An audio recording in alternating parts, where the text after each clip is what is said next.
About the prison for terror suspects at Guantanamo Bay, but you probably don't know there's another prison, a secretive installation in Colorado, where more than 40 terrorists are locked away.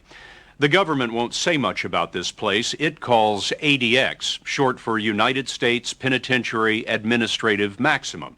The public has never seen the operation inside, but you will tonight. The so-called Supermax prison is sort of a 21st century Alcatraz, and after months of reporting, we've pulled together a picture of this little-known facility where we found convicted al-Qaeda terrorists are being force-fed, and some guards are worrying about their own safety. Supermax is the place that America sends the prisoners it wants to punish the most, a place former Warden Robert Hood describes as a clean version of hell. I don't know what hell is, but I do know that the assumption would be for a free person, would be pretty close to it. This is as close to it as we could get with our cameras. The ADX lies low and sprawling by the foothills of the Rockies, 100 miles south of Denver. There have been 6 wardens since it opened in 1994, but this is the first time one of them has described his experiences inside. Robert Hood ran the place from 2002 to 2005, at the end of 20 years in the Bureau of Prisons. When the Supermax job came up, you were excited about taking it. Why? Well, in our system, there's 114 prisons, and there's only one Supermax. It's like the Harvard of the system. Except the ivory towers of Harvard may be easier to get into. Supermax holds fewer than 500 prisoners. Most are here because they're too violent to be anywhere else. But this is also where America keeps convicted terrorists, more than 40 of them. You think the guard towers are watching us? I know they're watching. But the Bureau of Prisons doesn't want us watching them. The general public has never seen Supermax in operation, but we found these rare, if poor quality pictures in the files of a court case. The video shot by the staff shows a new inmate, Lawrence Clacker, a member of a prison gang, being brought in through the underground garage. Most prisoners spend up to 23 hours a day in their cells, every minute, every meal. The window in their cell is blocked, so they can't see the mountains. The inmates can watch a 12-inch black and white television or read books to pass the time, and if they behave, they may get limited exercise in a one-man recreation pen. This was the life that terrorist Richard Reed saw when he was brought into Supermax. Tell me about when he came in.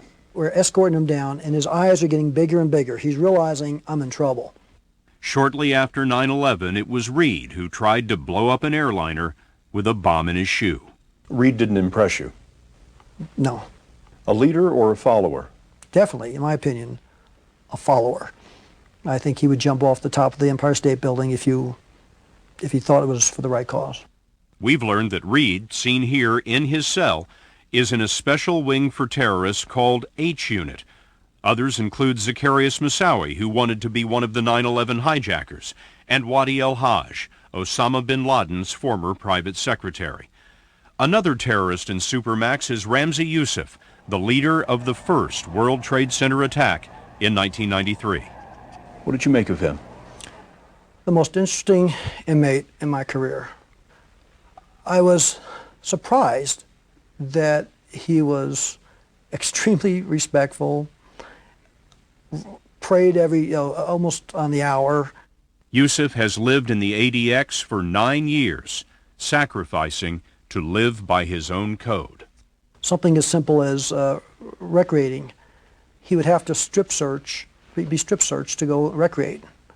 He chose not to do that because of his belief that it'd be inappropriate for us to show his body or see his body. And so he stays in the cell? Never been out, to my knowledge. 8 years after Yusuf's World Trade Center attack came 9/11, and the inmates saw it on the TVs in their cells. We had a lot of them jump up and down, scream and yell and clap, and they were very excited. Barbara Batulis is a corrections officer speaking to us as head of the officers union. She is the only current Supermax employee who would sit down for an interview. I'm curious about the Islamist extremists, the terrorists in the prison as a group. What are they like? How do they behave? A lot of them behave self-righteously,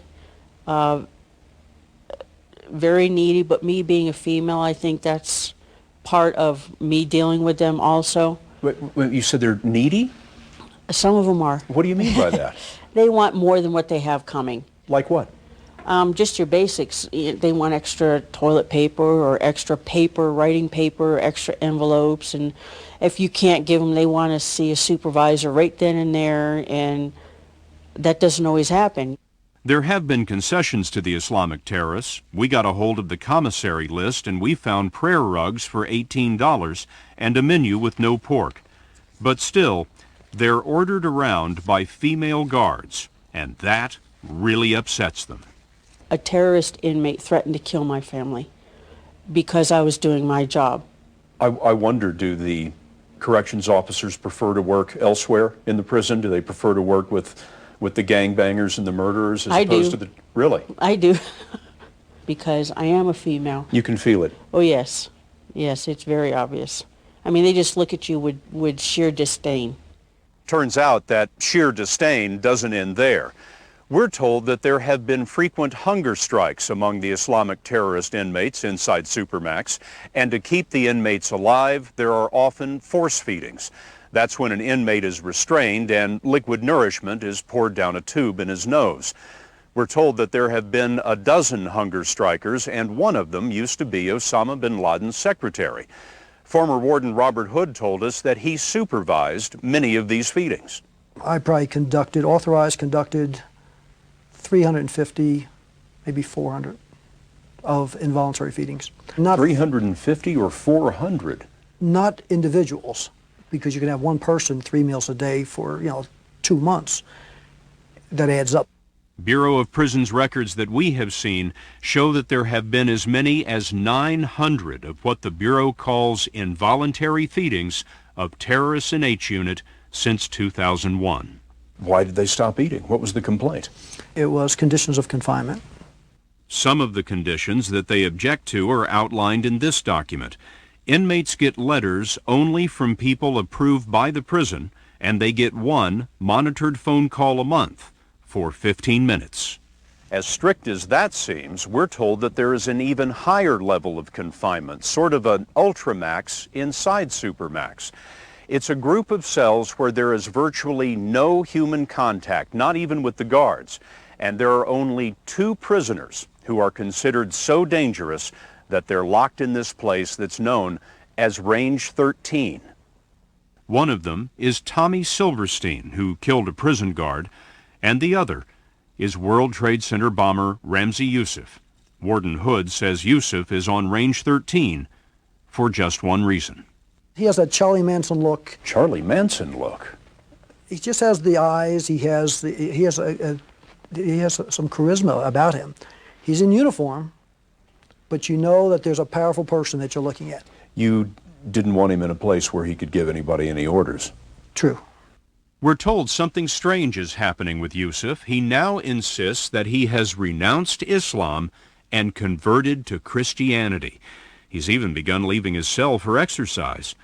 Warden Hood left before all this happened, but still, he doesn't buy it. He's playing a game with someone. If he's doing that, he's doing it for the reaction. He's doing it for whatever. He is the real deal. There are plenty of other real deals at Supermax. They're the all-stars of infamy.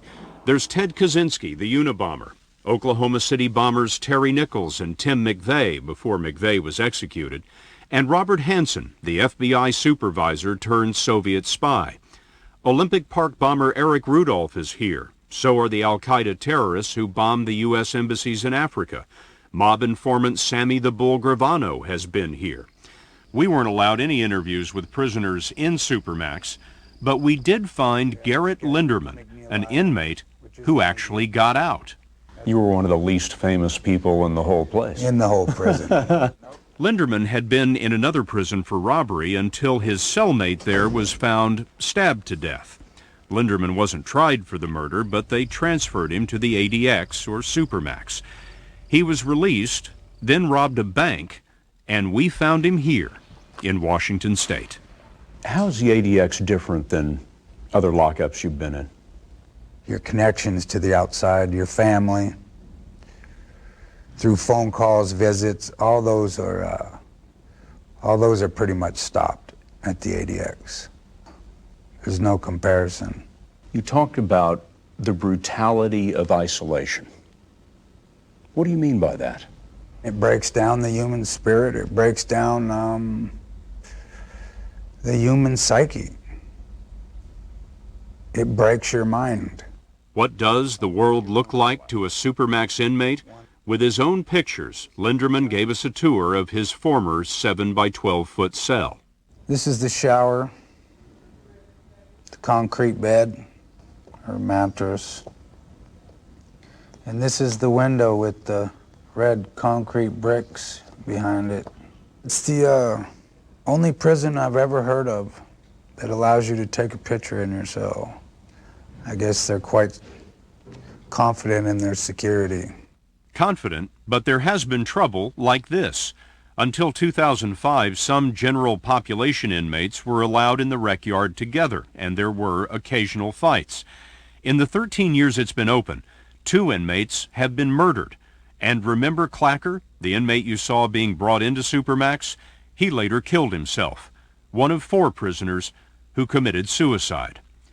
There remains another concern for safety today. Barbara Batulis, who is the head of the officers' union, told us that the prison is dangerously understaffed, with more than a quarter of the staff jobs unfilled. We've been told that entire housing units that house notorious gang members and terrorists have gone uncovered and have been monitored by officers elsewhere in the prison during these staff shortages. Is that true?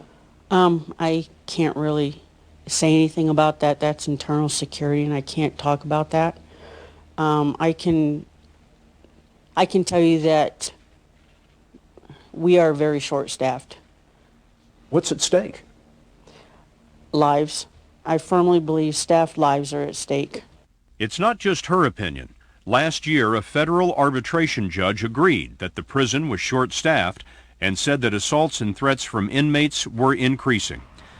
The current Supermax warden met with us briefly and told us that the staffing shortage is overblown by the union, but he wouldn't appear on camera. In fact, no one at the Federal Bureau of Prisons would sit down for an interview. Supermax remains the least known prison in America. I've heard the ADX described as a clean version of hell. The perfection of isolation painted pretty. The perfection of isolation, is that the way it felt to you? Yeah, they've perfected it there.